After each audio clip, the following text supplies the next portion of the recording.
जय मसीह की दोस्तों, आराधना संदेश चैनल पर हम आपका हृदय से स्वागत करते हैं। हम आपके लिए फिर एक नया वीडियो लेके आए हैं और आज की वीडियो का विषय है जिसके कान हो वो सुन ले।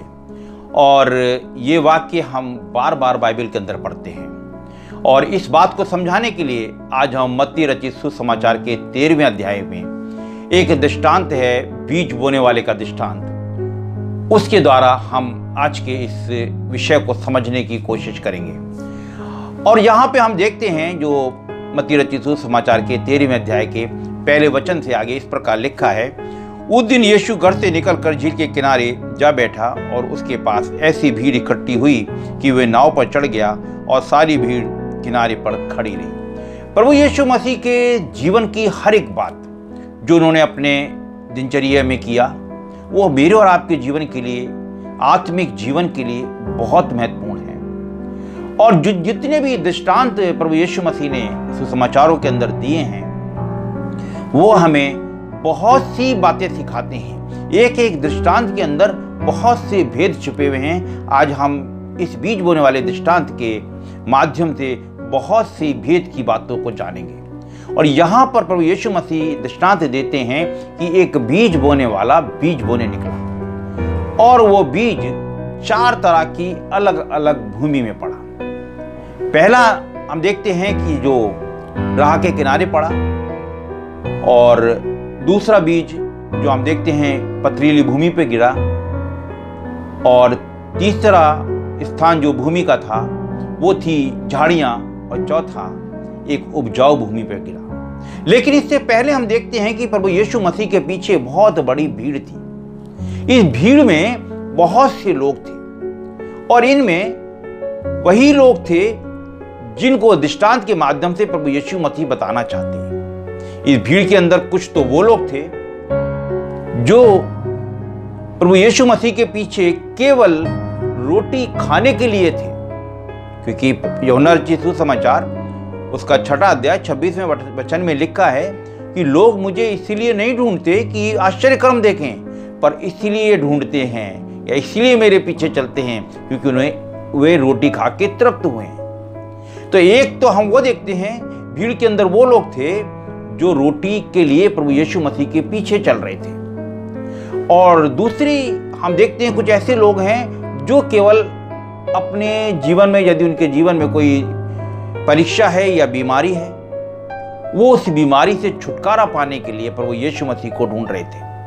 ऐसा हम सुसमाचार में अलग अलग स्थानों पे देखते हैं। जैसा कि हम जानते हैं कि तिमाई का पुत्र बर्तिमाई था, वो भी ये बात को जानता था कि प्रभु यीशु मसीह चंगाई दे सकते हैं। वो स्त्री जो कि 12 वर्ष की रोगी थी वो भी ये जानती थी और विश्वास करती थी कि मैं उसके वस्त्र को छू लूंगी तो मैं चंगी हो जाऊंगी।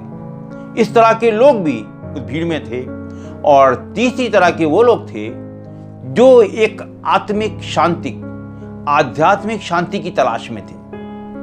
अलग अलग स्थानों पर जाते होंगे तो वो प्रभु यीशु मसीह के पास भी आए होंगे, शायद हमें आत्मिक शांति यहां पर मिल जाए। और कुछ लोग वो थे जो वास्तव में प्रभु यीशु मसीह का अनुसरण करना चाहते थे, बड़ी आत्मा और सच्चाई से प्रभु यीशु मसीह के पीछे चलना चाहते थे। संभव थे उनके चेले उनके साथ थे।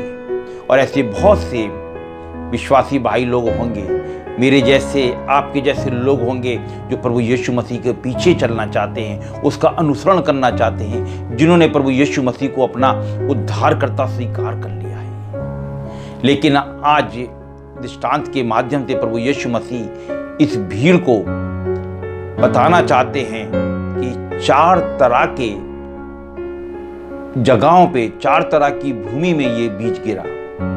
और उसके अंदर हम देखते हैं सबसे पहला जो कि राह के किनारे गिरा। ये वो लोग थे जो केवल रोटी खाने के लिए प्रभु यीशु मसीह के पीछे आ रहे थे और उन्हें बस रोटी मिलनी थी। उन्हें वचन से, जो स्वर्गराज की बातें थी, उनसे उन्हें कोई लेना देना नहीं था। और दूसरी तरह का जो बीज हम देखते हैं जो कि पथरीली भूमि पे गिरा, ये वो लोग थे जो केवल अपने जीवन में चंगाई को चाहते थे। आज भी हम बहुत से लोगों को जो प्रभु यीशु मसीह को नज़दीकी से नहीं जानते, लेकिन वो ये जानते हैं कि प्रार्थना के द्वारा चंगाई मिल सकती है। वो परमेश्वर के वचन के सेवकों के पास, दासों के पास आते हैं, प्रार्थना करवाते हैं, चंगाई पाते हैं, फिर अपने संसार के कामों में लग जाते हैं। यानी ये वो बीज हैं जो कि पथरीली भूमि पे गिरे, जल्दी से बड़ा आनंद तो उठा लेते हैं, लेकिन जड़ नहीं पकड़ पाते। उनका काम हो जाता है, उनको चंगाई मिल जाती है, वो प्रभु को छोड़ देते हैं। और तीसरी तरह के बीज, तीसरी तरह की भूमि जो कि बीज तीसरी तरह की जो भूमि में पड़ते हैं, वो है झाड़ियों के अंदर पड़ते हैं। ये वो लोग हैं जो बहुत सी चिंताएं जिनके जीवन में हैं, वो एक आध्यात्मिक शांति चाहते हैं, लेकिन कुछ समय के लिए तो उन्हें शांति मिल जाती है। वो बीज उनके जीवन में काम तो करता है, वो बढ़ने तो लगता है, लेकिन फलवंत नहीं हो पाता, और वो बहुत सी चिंताएं आके उन्हें दबा देती हैं, और फिर अपने संसार के कामों में वो लग जाते हैं। और चौथी वो भूमि है जो बीज ऐसे स्थानों पे गिरा जो कि उपजाऊ भूमि थी, और वहां पे वो फलवंत हुआ। और जो फलवंत हुआ वो लोग थे जो आत्मा और सच्चाई से प्रभु यीशु मसीह के पीछे चल रहे थे, कुछ सीखना चाहते थे, स्वर्ग राज्य की बातों को जानना चाहते थे, बहुत से भेदों को जानना चाहते थे जो केवल प्रभु यीशु मसीह ही जानते थे। और वो बीज फलवंत हुआ, और बाइबल बताती है कि वो 100 गुना, 60 गुना और 30 गुना फल लाया। जिन लोगों ने प्रभु के वचन को ग्रहण किया, क्योंकि बाइबल में मरकुस 4 अध्याय 14वें वचन में लिखा है कि बोने वाला वचन बोता है, और जो वचन उपजाऊ भूमि में गिरा वो 3 तरीके के फल लाया, यानी 100 गुना, 60 गुना और 30 गुना। जब वो उपजाऊ भूमि में गिरा था तो ये अलग अलग रेशो में फल क्यों लाया, यानी 60 गुना लाया या 30 गुना लाया या 100 गुना लाया, अलग अलग क्यों लाया? ये भी एक बड़ा महत्वपूर्ण विषय है, क्योंकि हम पहले बता चुके हैं कि प्रभु यीशु मसीह द्वारा कहा गया एक एक दृष्टांत बहुत सी बातों को बताता है। एक जिक्र हम देखते हैं मत्ती रचित सुसमाचार के 25वें अध्याय के अंदर, जहां पे जिक्र है कि एक मनुष्य परदेश जाता है, और जाने से पहले अपने दासों को बुलाता है। 3 दासों को बुलाता है, एक को वो 5 तोड़े देता है, एक को वो 2 तोड़े देता है, और एक को वो 1 तोड़े देता है, और लौट के फिर वो उनका ब्यौरा लेता है। तो जिसको 5 तोड़े दिए थे उसने 5 और कमाए। तो प्रभु यीशु मसीह इस दृष्टांत के माध्यम से बताना चाहते हैं कि उसने कहा, उसको आशीष दी, उस दास को उसने आशीष दी कि तूने थोड़े में विश्वास किया। इसी तरह दूसरे जिसने कि 2 को कमाया था, लेकिन एक और था जिसने उस 1 तोड़े को भी जाके जमीन में गाड़ दिया था। जिसने जो तोड़ा उससे मिला था, जो वरदान उससे मिला था, उसका उसने कोई उपयोग नहीं किया। ये वही 3 कैटेगरी हम देखते हैं कि वो 100 गुना, 60 गुना और 30 गुना फल लाता है। मुझे और आपको ये जांचना है, जो प्रभु का वचन रूपी बीज बो रहे हैं, विशेष उन लोगों के लिए जो वचन का प्रचार करते हैं, उन लोगों के लिए, और जो वचन को सुनते हैं उनके लिए ये बड़ा ही महत्वपूर्ण है। क्योंकि आज का ये दृष्टांत, जिसका आज हम विस्तार से जिसके बारे में जान रहे हैं, ये हर एक मसीह को हिला देने के लिए, झकझोर देने के लिए पर्याप्त है।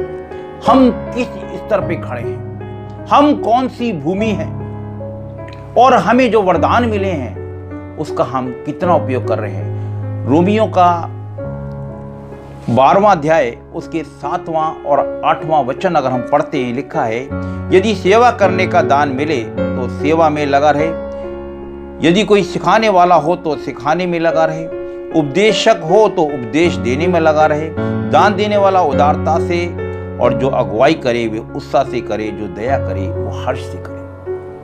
आज के दृष्टांत से हमें जांचना है कि हम किस स्थान पे खड़े हैं। जो वरदान हमें मिले हैं, यदि मैं और आप, मेरा और आपका हृदय एक उपजाऊ भूमि है, एक वो भूमि है जिसके अंदर जो वचन रूपी बीज पड़ेगा तो वो बहुत सा फल लाएगा। लेकिन आज हमें यह भी जानना है और यह भी परखना है कि हम कितने गुना फल ला रहे हैं। हम 60 गुना, 30 गुना, 100 गुना कितना फल ला रहे हैं। हमें प्रयास करना है कि हम 100 गुना फल लाने वाले भूमि हो।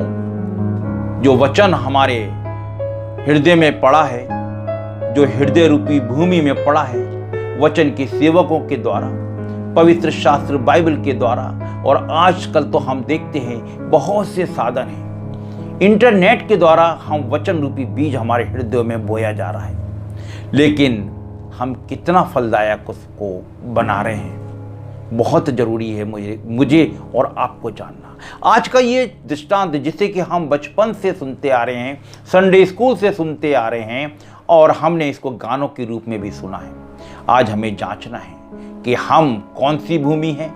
ऐसा तो नहीं है कि केवल हम अपनी सांसारिक आवश्यकताओं को पूरी करने के लिए प्रभु के पीछे चल रहे हैं, या अपनी बीमारियों को लेके पीछे चल रहे हैं, या केवल संसार में शांति को ढूंढ रहे हैं। हमें प्रभु यीशु मसीह का पीछा करना है आत्मा और सच्चाई से।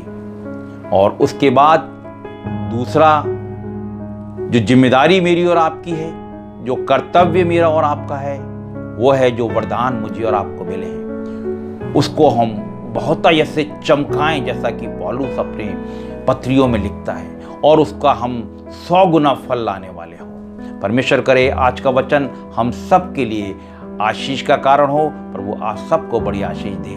जय मसीह की।